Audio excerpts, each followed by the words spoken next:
Bismillah, Alhamdulillah, wassalatu wassalamu ala rasulillah wa ala alihi wa sahbihi wa mawala. Amma ba'du faya ibadallah, usikum wa iyaya bitaqwallah, fa innal jannata uiddat liman ittaqah. Pada saat ini saya akan membahas hadis tentang pernikahan. Dan kalau Anda ingin mengikutinya secara mendalam, bisa dimiliki bukunya, yaitu judulnya Permata Hadis tentang Pernikahan dan Keluarga. Dan saat ini saya ingin membahas hadis nomor 1, yaitu yang diriwayatkan dari Ibnu Mas'ud dan disebarluaskan oleh para ahli hadis. Kutubus Sittah juga meriwayatkannya. Bismillahirrahmanirrahim. An Abdurrahman bin Yazid qala dakhaltu ma'a Alqamah wal Aswad ala Abdillah. Faqala Abdullah, kunna ma'an Nabi sallallahu alaihi wasallam syababan la najidu syai'an. Faqala lana Rasulullah sallallahu alaihi wasallam, ya ma'syarus syabab man istata al-ba'ata falyatazawwaj fa innahu aghaddu lil basari wa ahsanu lil farz wa man lam yastati' fa alaihi bisawmi fa innahu lahu wijaun. An Abdurrahman bin Yazid. Jadi ini Abdurrahman bin Yazid sebagai tabi'in meriwayatkan, dia mengatakan, dakhaltu ma'a Alqamah, aku masuk bersama Alqamah, wal Aswad, dan Aswad, ala Abdillah, kepada Abdillah. Tentu saja kalau di dalam hadis disebutkan Abdillah, sudah disepakati oleh para ulama, beliau itu adalah Abdullah bin Mas'ud. Nanti kita ceritakan riwayatnya. Faqala Abdullah, maka Abdullah bin Mas'ud itu berkata, kunna, kami, ma'an Nabi sallallahu alaihi wasallam, bersama Nabi sallallahu alaihi wasallam, syababan, sebagai syabab, sebagai pemuda. La najidu syai'an, kami tidak mempunyai sesuatu. Tentu saja yang dimaksud di sini tidak mempunyai sesuatu bekal dalam kehidupan. Faqala, maka Rasul bersabda lana, kepada kami, Rasulullah SAW, ya ma'syarus syabab, wahai kaum muda, man istata'a, barang siapa yang memiliki kemampuan, falyatazawwaj, hendaklah menikah. Fa innahu, karena menikah itu aghaddu lil basar, bisa menahankan pandangan, wa ahsanu lil farj, dan bisa menjaga kesucian farj. Farj itu kelamin, ya. Wa man lam yastati, dan barang siapa yang tidak memiliki kemampuan, fa'alaihi, maka wajib atau hendaklah dia bisa melaksanakan saum. Fa innahu lahu wijaun, karena saum itu sebagai perisai atau sebagai tameng. Itu terjemah. Nah, tadi saya katakan sahabat yang menerima hadis secara langsung dari Rasul itu bernama Abdullah. Ini telah disepakati oleh muhaddis. Muhaddis itu adalah para ahli di dalam hadis kan istilah bagi ahli di dalam ilmu hadis itu kan ada muhadis, ada rawi, ada hafid, ya, ada macam-macam. Ada juga Amirul Mukminin fil hadis. Nah, seperti Imam Bukhari itu dikatakan Amirul Mukminin fil hadis. Dan itu saya jelaskan secara rinci detail-detailnya nanti di dalam Ulumul Hadis. Bukan nanti ya. Pokoknya ada di dalam Ulumul Hadis. Jadi di dalam YouTube Munkaha MKH itu kan isinya banyak. Ada Ulumul Hadis, ada fikih, ada kajian hadis, ada juga tafsir. Bisa Anda mengikutinya. Dan jangan lupa subscribe-nya diklik, jadi pelanggan ya. Jadi Abdullah itu telah disepakati oleh para ulama hadis. Kalau di dalam hadis disebut Abdullah, itu adalah Abdullah bin Mas'ud. Nama Abdullah itu kan banyak di dalam rawi hadis atau para sahabat itu. Ada Abdullah ibnu Abbas, ada Abdullah ibnu Umar, ada Abdullah ibnu Amr bin As, ada ibnu Amr bin Abi Waqqas. Dan itu semuanya, kalau Abdullah yang lain, selalu disertai nama ayah. Nah, kalau tidak menyebut nama ayah, itu otomatis Abdullah bin Mas'ud. Nama lengkap Abdullah bin Mas'ud itu Abdullah bin Mas'ud bin Ghafil Al-Hudali. Julukannya Abu Abdurrahman karena dia punya anak bernama Abdurrahman. Dia adalah sahabat yang ke-6 yang paling dahulu masuk Islam. Ia hijrah ke Habsah 2 kali dan mengikuti semua peperangan bersama Rasulullah Shallallahu Alaihi Wasallam.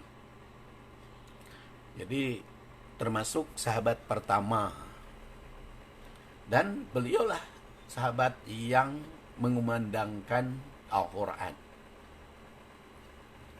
Kan Al-Quran itu biasanya dibaca sirri, kemudian setelah Umar bin Khattab masuk Islam, maka Rasul juga membacanya dengan keras, dan Ibnu Mas'ud itu termasuk pembaca Al-Quran yang menggunakan suara keras, suara nyaring.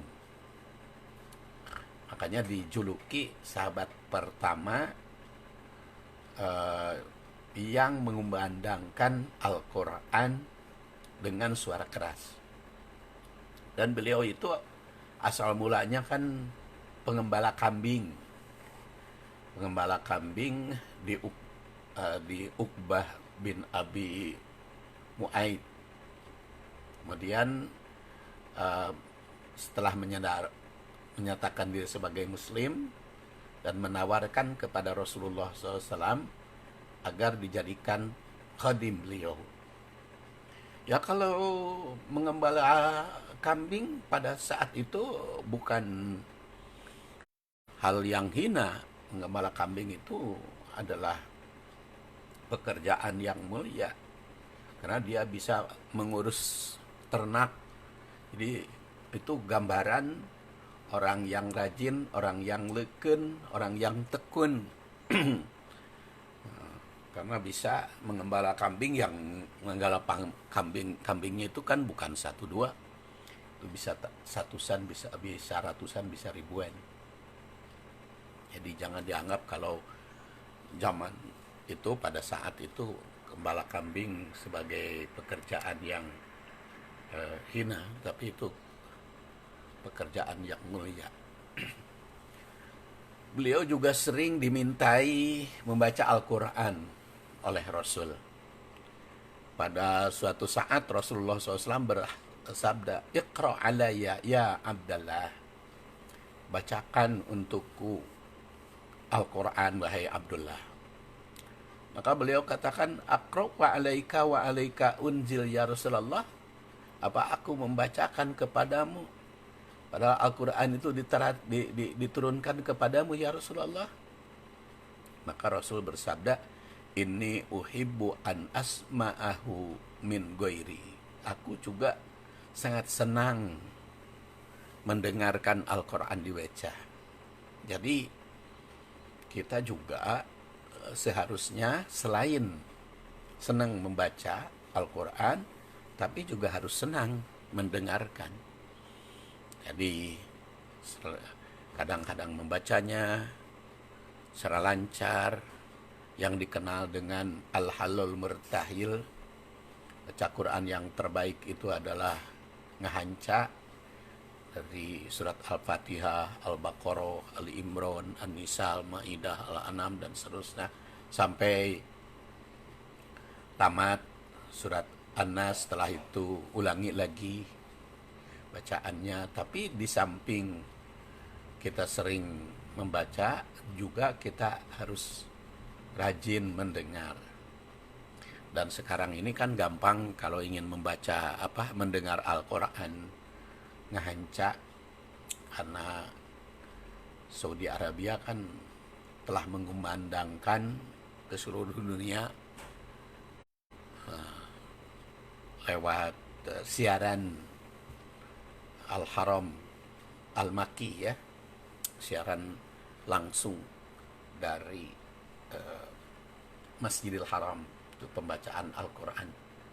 Itu setiap hari ya tamat Al-Quran seharinya itu, ya, dari Masjidil Haram. Jadi itu bisa kita mendengar. Atau kalau enggak Masjidil Haram, juga kita cari saja saluran lain yang boleh kita pilih pembacanya. Maka itu Abdul Basit yang dahulu, ada Usairi, ada Sudes Imam sekarang, ada Mahir Al-Mu'aikili, dan sebagainya. Jadi kalau kita senang mendengarkan Al-Quran dibaca oleh yang lain, itu juga Rasul senang mendengarkan. Di samping kita harus senang membaca. Dan dalam perang Badar, Ibnu Mas'ud itu berhasil membunuh Abu Jahal.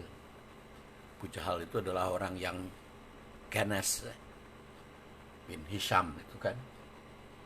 Ya, Rasul itu kan pernah berdoa, "Aizal Islam bi Umaroini atau bi ahadihima."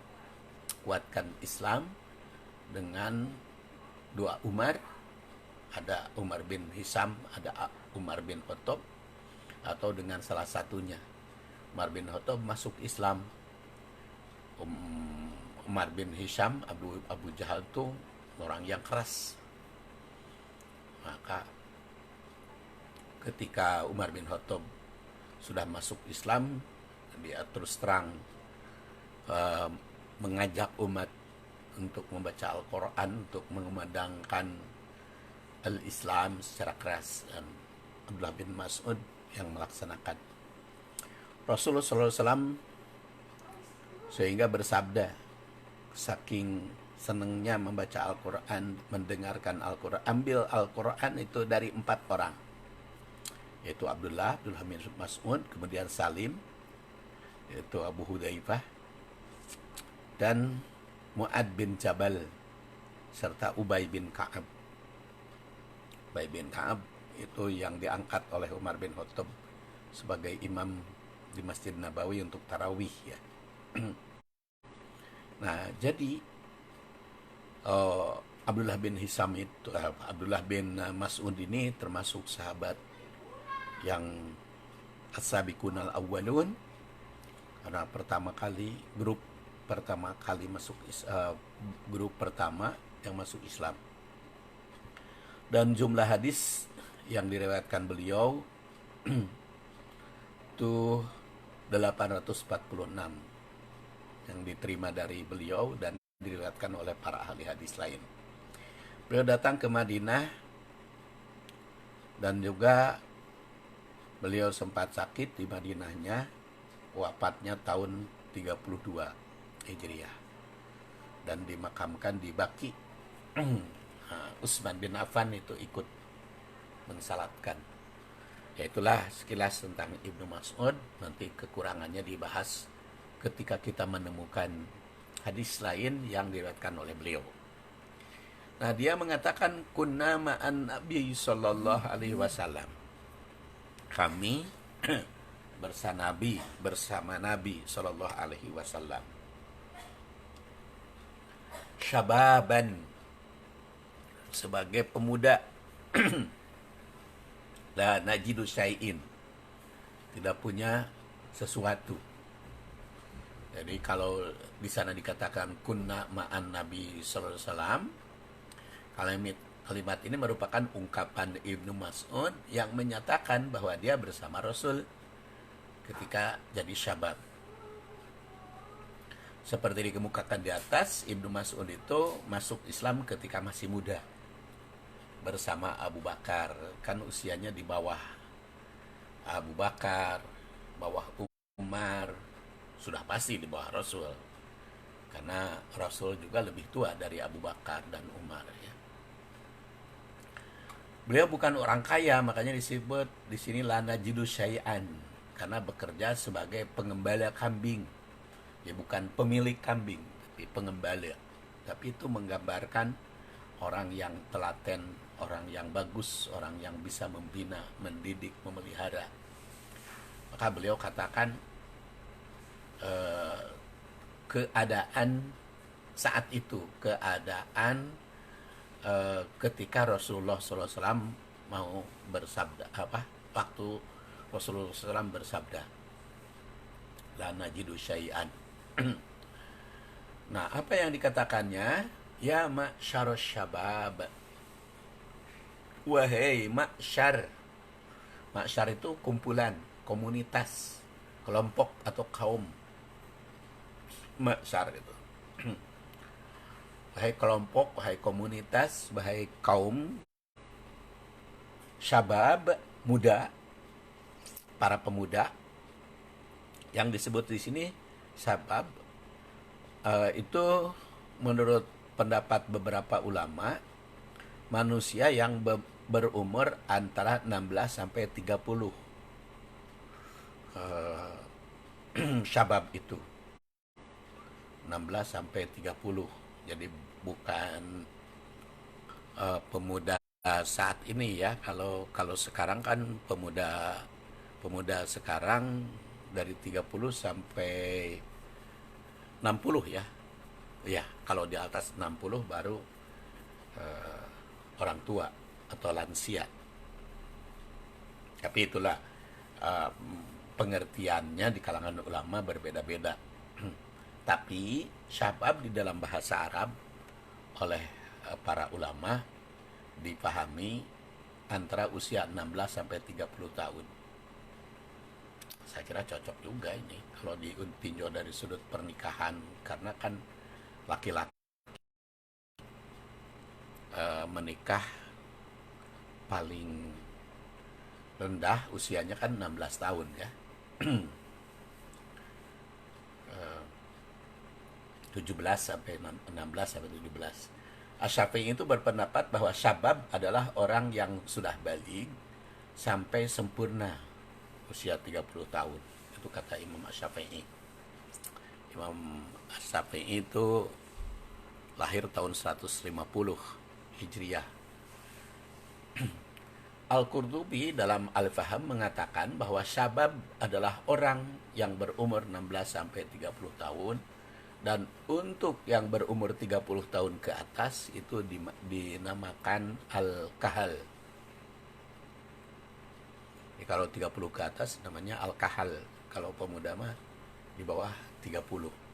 Menurut pendapat Ajar-Kashi, asyabab adalah orang yang telah balik dan mencapai umur 20 sampai 30.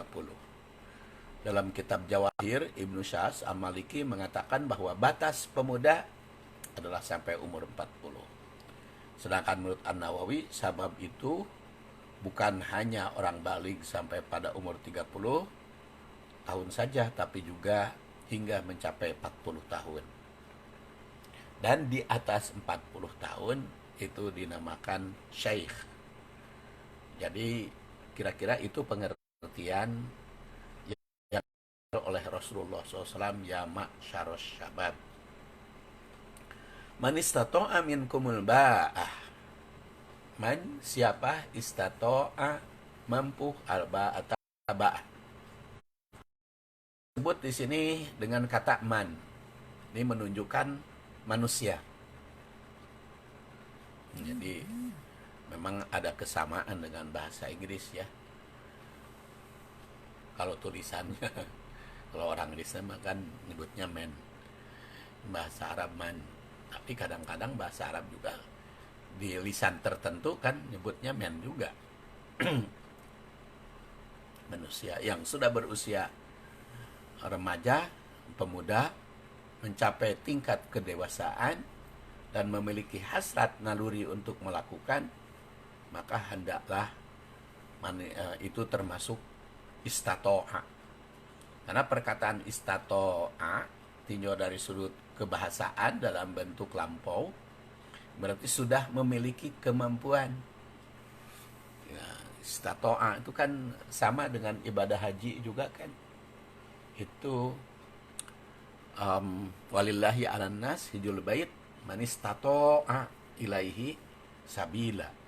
Barang siapa yang memiliki kemampuan, istata'a itu ilaihi, menuju ke sana. Nah, kalau di sini man istata'al ba'ah, barang siapa yang memiliki kemampuan al-ba'ah. Apa itu al-ba'ah? Makna al-ba'ah dalam redaksi hadis itu mengacu minimal pada dua makna. Menurut Al-Muzairi, al-ba'ah itu asalnya bermakna keinginan untuk menikahi perempuan. Jadi ada minat untuk nikah, al-ba'ah. Menurut An-Nawawi, ba'ah itu menurut para ulama memiliki beberapa arti. Di antaranya ditinjau dari sudut bahasa, al-ba'ah itu al-jima. Jadi kemampuan dalam bidang kebutuhan biologis, kebutuhan seks. Al-ba'ah dalam hadis ini juga orang yang telah mampu berjima dan mampu memberi nafkah lahir dan batin. Kemudian kata As-Sun'ani, istata'a al-ba'ah dalam redaksi hadis itu mencakup dua hal, yaitu mampu melakukan hubungan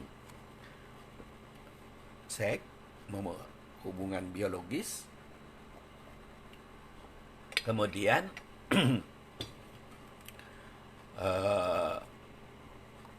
kenapa? Karena hubungan biologis, karena pernikahan itu salah satu fungsinya kan ke arah sana. Jadi harus memiliki kemampuan untuk berhubungan biologis. Jadi jangan sampai orang tidak mampu melakukan hubungan biologis dengan istri, dia menikah, itu kan bisa membahayakan kepada perempuan. Jadi syarat pertama memiliki kemampuan dalam hubungan biologis, dan juga memiliki kemampuan untuk berumah tangga, bisa menyiapkan diri sebagai kepemimpinan keluarga, karena salah satu fungsinya juga memiliki keturunan kan. Kemudian mana yang kedua, mampu memberi nafkah, kebutuhan hidup serta kebutuhan keluarga. Yang dimaksud dengan mampu memberi nafkah di sini adalah dapat melakukan usaha untuk mendapatkan ma'isyah yang halal. Jadi bukan memiliki kemampuan dalam arti tabungannya banyak, tapi diperkirakan bisa berusaha. Nah, bagi yang begitu, falyatazawwaj, maka hendaklah segera menikah. Di kalimat falyatazawwaj itu berfungsi perintah. Maka maknanya hendaklah dia menikah. Redaksi ini menunjukkan perintah untuk menikah yang sekaligus disertai disertai dengan hukum nikah sesuai dengan indikasi, situasi dan kondisi yang dimiliki oleh asyabab yang berfungsi sebagai hitob di sini, jamak syarah syabab kan. Apabila ditinjau dari sudut pandang fikih Islam, hukum pernikahan dengan kalimat amr itu menunjukkan wajib, tetapi kalau di dalam prakteknya tentu saja berbeda-beda tergantung situasi dan kondisi orang per orang, situasi dan kondisi individu, keberadaan seseorang gitu. Kalau bagi yang sudah memiliki kemampuan seperti kriteria dalam hadis ini, istato'a al-ba'ah falyatazawwaj, maka jadi wajib karena fil amr. Bagi siapa saja yang memiliki kemampuan secara jasmani dan rohani, maka hukum pernikahan itu bisa wajib, jasmani, rohani, dan ekonomi, untuk menghindari dari perbuatan maksiat dan zina. Namun hukum pernikahan akan menjadi sunnah bagi orang yang hanya memiliki kemampuan secara jasmani atau rohani saja, sedangkan materi tidak bisa tidak memiliki. Dalam situasi dan kondisi seorang yang belum memiliki kemampuan itu sama sekali untuk menikah, baik secara lahir maupun batin, maka hukum pernikahan itu bisa jadi haram kalau akan menimbulkan penderitaan pihak istri atau pihak keluarga. Tapi bagi yang memiliki kemampuan, maka tidak boleh dilarang. Rasulullah SAW bersabda, "Idza ja'akum man tardawna dinahu wa khuluquhu fankihuhu illa taf'alu takun fitnatun fil ardi wa fasadun." Qalu ya Rasulullah wa in kana fi? Qala idza ja'akum man tardawnahu dinahu man tardawna dinahu wa khuluquhu fankihuhu. Salah samarat. Apabila ada yang datang kepadamu orang yang kamu ridhoi agamanya, sama akidahnya, sama agamanya, wahulukohu dan akhlaknya, fankihu, segera nikah. Kalau Anda dilamar atau didatangi orang yang beragama, orang yang berakhlak baik untuk menikahi anakmu atau menikahi wanita yang menjadi tanggung jawabmu, fankihu, segera nikahkan. Karena apa? Illa, apabila tidak, taf'alu, kamu lakukan, takun fitnah, itu bisa menimbulkan fitnah. Fitnah ini tentu saja di sini maknanya luas, bukan hanya dalam bahasa Sunda. Fitnah itu sering diartikan tuduhan palsu. Tapi fitnah ini mencakup kekacauan, mencakup ketidakstabilan emosi mereka atau gangguan. Bisa juga fitnah tuduhan-tuduhan yang lain karena mereka sudah punya kenalan dan sebagainya. Fil ardi, di bumi, wa fasad, dan kerusakan, itu bisa menimbulkan kerusakan. Jadi kalau memperlambat pernikahan padahal calon pasangannya sudah ada dan akhlaknya baik, agamanya seakidah, lalu kita lambat-lambat, ini oleh Rasul dikatakan hati-hati. Kalau dilarang terus itu bisa menimbulkan fitnah dan kerusakan. Lalu para sahabat bertanya, ya Rasulullah, in kana fi, bagaimana itu keadaannya? Pak ada seperti itu? Rasul bersabda sampai 3 kali, idza ja'akum man tardawna dinahu wa khuluquhu. Apabila kamu temukan orang yang hendak, para yang baik, agamanya dan akhlaknya, fankihu, segera menikahkan. Segera kalian nikahkan. Salah samarat, sampai 3 kali beliau bersabda demikian. Jadi hadis ini dengan tegas memerintahkan agar mempermudah pernikahan bagi yang sudah memiliki kemampuan. Bahkan di situ terletak ancaman yang menyulitkan pernikahan, bakal menimbulkan fitnah dan kerusakan. Hal ini telah terbukti dampak negatif dari sulit pernikahan itu. Hadis ini jelas tentang anjuran menikah, mengandung makna tersirat. Islam itu melarang seseorang untuk membujang selama-lamanya. Bagi yang tentu saja bagi yang memiliki kemampuan. Kalau tidak ada yang melamar, kalau tidak ada yang berminat, tidak ada pasangan, lain lagi. Bagi mereka yang sudah memiliki kemampuan dan kemauan untuk segera melaksanakan pernikahan, orang yang memiliki kemampuan menikah tapi tidak mau melakukannya dianggap dalam hadis lain itu tidak termasuk sunnah, mengikuti sunnah. Diriwayatkan dari Aisyah, Rasul bersabda, "An-nikahu min sunnati, faman lam ya'mal bi sunnati falaisa minni." Sebagai bagian dari sunnahku, barang siapa yang tidak mengamalkan sunnahku, bukan golonganku. Wa tazawwaju, nikah, fa inni mukassirum bikumul umam. Karena itu akan menimbulkan kebanggaan di atas umat yang lain dengan banyak umat. Wa man kana dza taulin falyankih, maka bagi yang memiliki kemampuan segera menikah. Wa malam yajid fa alaihi bisyam, barang siapa yang tidak menemukan biaya untuk menikah, tidak menemukan pasangan, harus saum. Fa inna saum lahu wija, karena saum itu bisa sebagai wija. Fa innahu aghaddu lil basar, dan pernikahan itu bisa menahan fungsi nikah itu bisa menahan, menundukkan pandangan. Basor, di sini basor yang ditundukkan ya, bukan ain, bukan ayun, bukan mata. Jadi yang ditundukkan tuh basor. Bukan berarti kalau sudah menikah jadi perem, jadi tidak netra, bukan, tapi jadi penglihatan hati, bukan penglihatan mata. Karena yang diperlukan bukan memejamkan mata, tapi menundukkan pandangan. Dalam arti mengkonsentrasikan perhatian kalbu, rasa, rasio itu pada suami istri yang halal. Karena dengan pernikahan diharapkan nafsu syahwat itu berpusat pada pasangan yang telah halal. Kalau matanya tetap melihat. Wa ahsanu lil farj, dan bisa menjaga kesucian farji.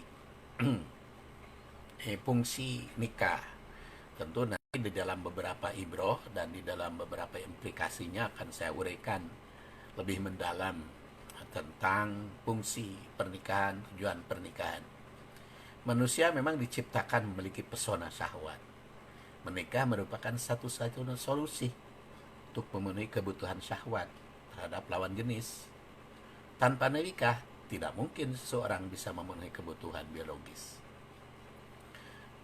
Mukmin yang baik bukan berarti membunuh kebutuhan biologis seksnya, tapi itu menyalurkan pada yang halal. Karena tidak ada memenuhi kebutuhan seks kecuali melalui pernikahan.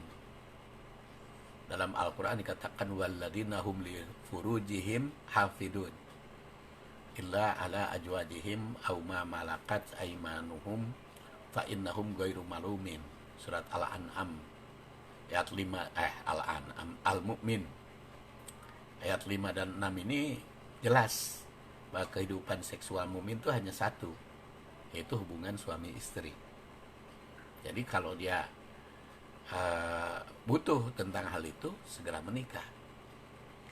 Wa malam yastati, barang siapa yang tidak memiliki kemampuan, fa alaihi bisaum, dia wajib saum. Kalimat ini mengandung arti agar tetap menjaga diri bagi yang tidak memiliki kemampuan. Jadi, kalau tidak mampu, banyak saum. Tentu saja saum di sini bukan hanya menahan lapar dan dahaga, bukan hanya menahan makan dan minum, tapi juga menahan nafsu, mengambil nafsu. Karena tidak ada alternatif untuk kebutuhan biologis kecuali nikah. Kalau tidak mampu, saum. Melalui pernikahan menjadi suami istri, tapi kalau tidak punya kemampuan untuk menjadi suami istri, banyak saum. Di sini perintah banyak saum bagi yang tidak mau menikah. Dan memang Quran juga bukan tidak mau ya, tidak mampu. Quran juga menganjurkan seperti itu. Wal yasta'fifil ladina la yajidu nikahan hatta yughniyahumullah min fadlih. Adalah menahan diri orang yang tidak memiliki kemampuan untuk menikah, sehingga Allah memberikan kekayaan bagi mereka untuk melaksanakannya. Ya, ayat ini menyerukan agar tetap menjaga diri bagi yang belum mampu nikah, hingga akhir nanti memiliki kemampuan. Kenapa saum? Fa innahu lahu wija. Karena saum itu ada wija. Pengunci hadis ini mengungkap salah satu hikmah ibadah saum. Itu menjadi tameng atau pengendali serta penjaga dari serangan hawa nafsu. Secara tersirat dalam kalimat ini juga ada kebolehan ibadah saum bertujuan mengendalikan diri. Jadi saum mau Senin, Kamis, mau sebulan 3 hari, atau mau saum Daud, silakan saja. Tapi ada fungsi untuk mengendalikan diri, itu boleh. Karena saum itu sebagai wija, dan di dalam hadis sebagai junnah. Ma min hasanatin amilaha ibnu Adam illa kutiba lahu asyru hasanat. Tidak ada kebaikan yang diamalkan oleh ibnu Adam kecuali punya nilai 10 kebaikan. Bahkan ada yang mi'at di'fin, sampai 700 sab'i mi'ati di'fin. Qala Allahu ajza wa jalla illa siyam, kecuali saum. Saum itu sangat dirahasiakan. Fa innahu li, karena itu untukku, wa ana ajjibihi, dan aku memberikan pahala langsung kepadanya, pada dia. Karena yada usa'uha tahu atau amahu min ajli, mereka itu menahan, mengekang syahwat dan makan dan minum karena aku, karena Allah. Ini kan hadis qudsinya ya. Asyam junnah, siam itu sebagai junnah. Shaim, bagi yang saum itu farhatan, ada 2 kebahagiaan yang sempurna. Itu farhatun inda fitrihi, kebahagiaan pertama adalah ketika berbuka, setelah menahan lapar, begitu maghrib. Makanya maghrib itu adalah waktu yang sangat ditunggu ya. Begitu maghrib tiba, maka kebahagiaan yang tidak ternilai. Dan farhatun indaliko irobbihi, bahagiaan berikutnya adalah ketika bertemu dengan Allah. Lahulu fupamisoim, dan baunya mulut orang saum itu atyabu indallah min rihil miski, itu lebih harum di sisi Allah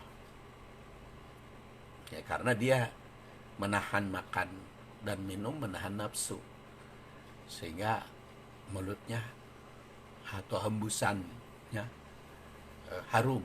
Jadi bukan mulut asli langsung.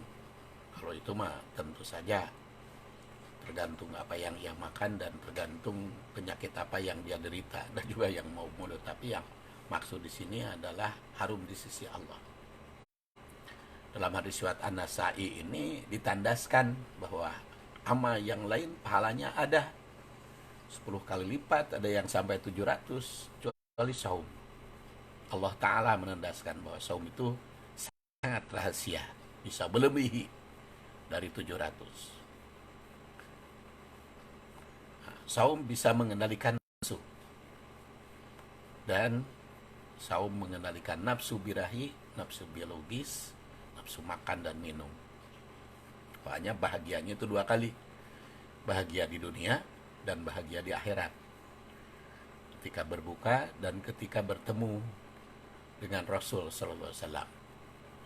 Itu baru terjemah dulu, jadi beberapa ibrah akan saya nyebutkan pada hadis pernikahan nomor 1 bagian B atau bagian kedua.